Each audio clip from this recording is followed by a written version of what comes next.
ನಮಸ್ತೆ, welcome to Guru channel. ತೊಗರಿಕಾಳಿನ season start ಆಗಿದೆ. ತೊಗರಿಕಾಳು ಅಂದರೆ ಯಾರಿಗೆ ತಾನೇ ಇಷ್ಟ ಇಲ್ಲ ಹೇಳಿ. ಇವತ್ತು ನಾನಿಲ್ಲಿ ಹಸಿ ತೊಗರಿಕಾಳಿನ ಸಾಂಬಾರು ಮಾಡ್ತಾ ಇದ್ದೀನಿ. ಮುದ್ದೆ, ಅನ್ನ, ಚಪಾತಿ, ರೊಟ್ಟಿ ಎಲ್ಲದಕ್ಕೂ ಸೂಪರ್ ಆಗಿರುತ್ತೆ ಈ ಸಾಂಬಾರು. ಹೇಗೆ ಮಾಡೋದು ಅಂತ ನೋಡೋಣ ಬನ್ನಿ. ನಾನಿಲ್ಲಿ 1 ಬೌಲ್ ಆಗುವಷ್ಟು ನಾಟಿ ತೊಗರಿಕಾಳನ್ನ ತೊಗೊಂಡಿದ್ದೀನಿ. ಮೊದಲಿಗೆ ಒಂದು ಬಾಣಲೆಯಲ್ಲಿ ಚಕ್ಕೆ, ಲವಂಗ, ಒಂದು ಅರ್ಧ ಸ್ಪೂನ್ ಗಸಗಸೆ ಹಾಕಿ ಒಂದು 5ರಿಂದ 10 ಸೆಕೆಂಡ್ ಫ್ರೈ ಮಾಡ್ಕೊಳ್ತಿದ್ದೀನಿ. ಫ್ರೈ ಮಾಡಿಕೊಂಡು ಎತ್ತಿಟ್ಕೊಂಡಿದ್ದೀನಿ. ನಂತರ 3 ಬ್ಯಾಡಗಿ ಮೆಣಸಿನ್ಕಾಯಿ ಸ್ವಲ್ಪ ಬಿಸಿ ಮಾಡ್ಕೊಳ್ತಿದ್ದೀನಿ. ಹಾಗೆ ಒಂದು ಕಟ್ ಮಾಡಿರೋವಂಥ ಈರುಳ್ಳಿನೂ ಹಾಕ್ಕೊಳ್ತಿದ್ದೀನಿ. ಹಾಗೆ ಒಂದು ಗೆಡ್ಡೆ ಬೆಳ್ಳುಳ್ಳಿ, ಸ್ವಲ್ಪ ಶುಂಠಿ ಹಾಕ್ಕೊಂಡು ಅದನ್ನು 5ರಿಂದ 10 ಸೆಕೆಂಡ್ ಬಿಸಿ ಮಾಡ್ಕೊಳ್ತಿದ್ದೀನಿ.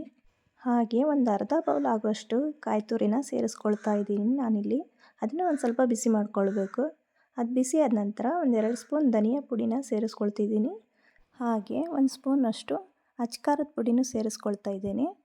ಹಾಗೆ ಒಂದು ಚಿಟಿಕೆ ಆಗುವಷ್ಟು ಅರಿಶಿಣನೂ ಸೇರಿಸ್ಕೊಂಡು ಒಂದು 5ರಿಂದ 10 ಸೆಕೆಂಡ್ ಅದನ್ನು ಫ್ರೈ ಮಾಡ್ಕೊಳ್ತಿದ್ದೀನಿ. ನಂತರ ಇಲ್ಲಿ 2 ಕಟ್ ಮಾಡಿ ಇಟ್ಕೊಂಡಿರೋಂಥ ಟೊಮೆಟೊನ ಹಾಕಿ ಹಾಗೆ ಸ್ವಲ್ಪ ಕೊತ್ತಂಬರಿ ಸೊಪ್ಪು ಸೇರಿಸ್ಕೊಂಡು ಅದನ್ನು ಜಸ್ಟ್ ಒಂದು 5ರಿಂದ 10 ಸೆಕೆಂಡ್ ಫ್ರೈ ಮಾಡ್ಕೊಳ್ಬೇಕು. ಫ್ರೈ ಮಾಡಿಕೊಂಡು ಅದನ್ನು ತಣ್ಣಗಾಕಿ ಬಿಡಬೇಕು. ತಣ್ಣಗಾದ ನಂತರ ಖಾರ ರುಬ್ಕೊಳ್ಳೋಣ. ಖಾರ ರುಬ್ಕೊಳ್ಳೋಕ್ಕೆ ಒಂದು ಮಿಕ್ಸಿ ಜಾರ್ಗೆ ಹುರಿದಿಟ್ಕೊಂಡಿರೋದನ್ನೆಲ್ಲ ಸೇರಿಸ್ಕೊಳ್ಬೇಕು. ಅದು ಸೇರಿಸ್ಕೊಂಡ ನಂತರ ನುಣ್ಣಗೆ ರುಬ್ಬಿಟ್ಕೊಳ್ಳೋಣ. ನಂತರ ನಾನಿಲ್ಲಿ ಒಂದು ಪಾತ್ರೆಗೆ ಒಗ್ಗರಣೆ ಹಾಕ್ಕೊಳ್ಳೋಕ್ಕೆ ಒಂದು ಸ್ವಲ್ಪ ಎಣ್ಣೆ ಹಾಕ್ಕೊಳ್ತಿದ್ದೀನಿ. ಎಣ್ಣೆ ಕಾದ ನಂತರ ಒಗ್ಗರಣೆಗೆ ಸಾಸಿವೆ, ಸ್ವಲ್ಪ ಕರಿಬೇವು, ಹಾಗೆ ಕಟ್ ಮಾಡಿ ಇಟ್ಕೊಂಡಿರೋಂಥ ಒಂದು ಅರ್ಧ ಈರುಳ್ಳಿ ಹಾಕ್ಕೊಂಡು ಅದನ್ನು ಚೆನ್ನಾಗಿ ಫ್ರೈ ಮಾಡ್ಕೊಳ್ತಿದ್ದೀನಿ.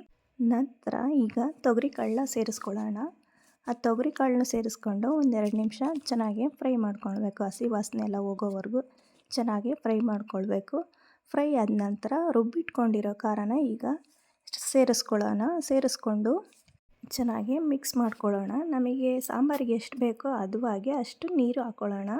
ಗಟ್ಟಿ ಬೇಕಂದರೆ ಗಟ್ಟಿಗೆ, ಇಲ್ಲ ತೆಳು ಬೇಕಂದರೆ ಒಂದು ಸ್ವಲ್ಪ ತೆಳುಗೆ ನೀರು ಸೇರಿಸ್ಕೊಳ್ಳೋಣ. ಹಾಗೆ ರುಚಿಗೆ ತಕ್ಕಷ್ಟು ಉಪ್ಪನ್ನು ಸೇರಿಸ್ಕೊಂಡು ಚೆನ್ನಾಗಿ ಮಿಕ್ಸ್ ಮಾಡಿ ಹಾಗೆ ಇದನ್ನು ಬೇಯೋದಕ್ಕೆ ಬಿಡೋಣ. ಸ್ವಲ್ಪ ಮುಚ್ಚಳ ಮುಚ್ಚಿ ಹಾಗೆ ಬೇಯೋಕ್ಕೆ ಬಿಡೋಣ. ಒಂದು 15ರಿಂದ 20 ನಿಮಿಷ ಬೇಯಬೇಕಿದು.